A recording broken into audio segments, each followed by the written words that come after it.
আসসালামু আলাইকুম রহমতুল্লাহি ওবরাকাতুহু। বিভিন্ন মানুষ ওষুধ ব্যবহার করতে করতে প্রায় ডাক্তারের মতন হয়ে যায়। এজন্য একটা কথা বলি যে ঘরে ঘরে ডাক্তার। আসলেই যারা এই অ্যান্টিবায়োটিক খেতে খেতে ছোটো থেকে বড় হয়, তাদের মাথায় আসলে এরকম আসে যে জ্বর আসছে, এই দুটা না পায় এক্সট্রা খায় ফেলা, খাইলে কী হইব, শরীর ঘামাবে, ঘামানোর পরে সে সুস্থ হয়ে যাবে।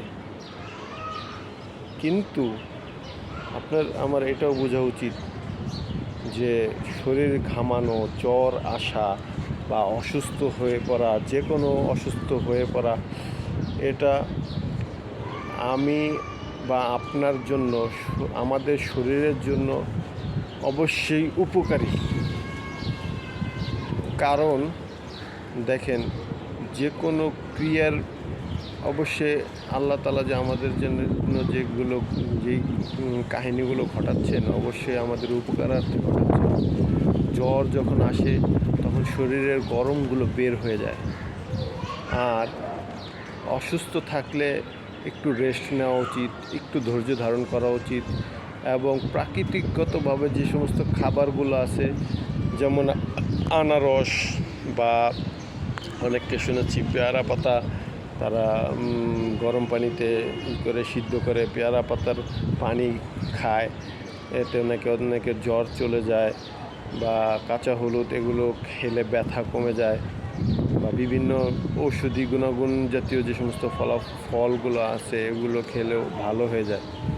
তো দেখা গেছে আমাদের কখনোই তাড়াহুড়ো করা উচিত না যে আসলে জ্বর ভালো হয় না কেন, ভালো হয় না কেন।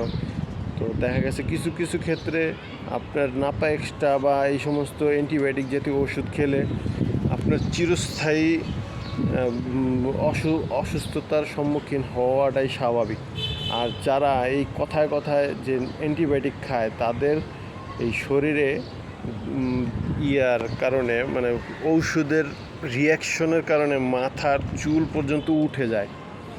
এটা আমরা জানি কি জানি না, কিন্তু আমাদের ভাই বেরাদারের মধ্যেও এরকম ঘটনা ঘটেছে যে মানে কথায় কথায় ওষুধ খাইতো, তো আস্তে আস্তে কী হইলো, মাথার চুল উঠে গেল।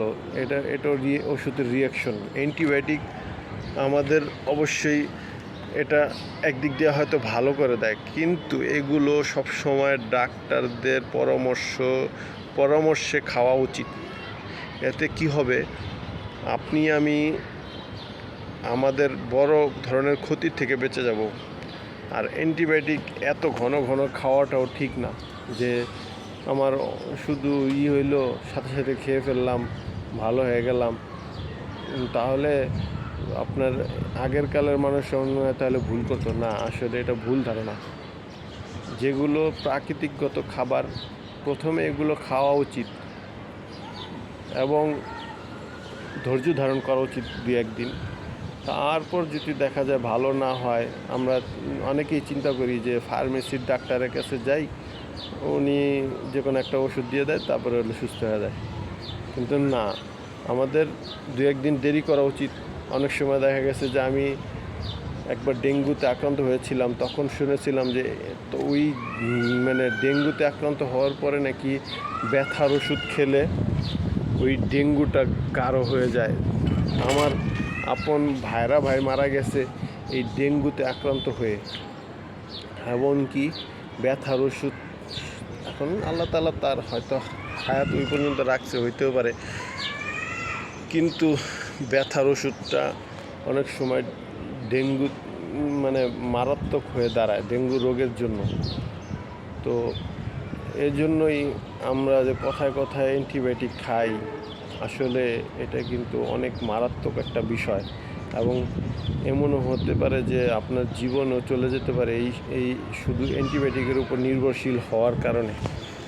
আপনার আমার জ্বর হোক আর যে কোনো অসুখ হোক, প্রথমে প্রাকৃতিক ওষুধগুলো আমরা ট্রাই করি, যেমন আনারস খায় বা যে ধরনের প্রাকৃতিকগত আছে, ওগুলো প্রয়োগ করি।